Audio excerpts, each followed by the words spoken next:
بسم اللہ الرحمن الرحیم۔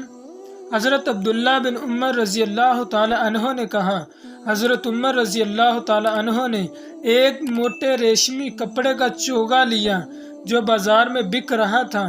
اس کو لے کر رسول اللہ صلی اللہ علیہ وآلہ وسلم کے پاس آئے اور کہنے لگے، یا رسول اللہ صلی اللہ علیہ وآلہ وسلم، یہ آپ صلی اللہ علیہ وآلہ وسلم خرید لیجئے عید کے دن اور وفود کی پذیرائی کے لیے، اسے پہن کر زینت فرمایا کیجئے۔ اس پر رسول اللہ صلی اللہ علیہ وآلہ وسلم نے فرمایا، یہ تو وہ پہنے گا جس کا آخرت میں کوئی حصہ نہیں۔ پھر حضرت عمر رضی اللہ تعالی عنہ جب تک اللہ نے چاہا ٹھہرے رہے۔ اس کے بعد رسول اللہ صلی اللہ علیہ وآلہ وسلم نے خود ان کو ایک ریشمی چوگا تحفہ بھیجا۔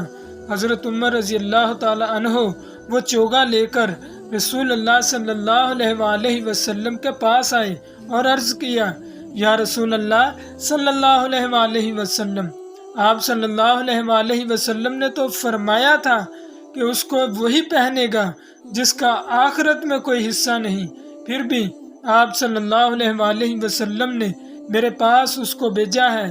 آپ صلی اللہ علیہ وآلہ وسلم نے فرمایا، تم اس کو بیچ ڈالو اور اس کی قیمت اپنے کام میں لاؤ۔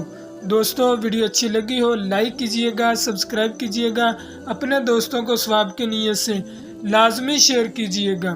جزاک اللہ خیرن کثیرا۔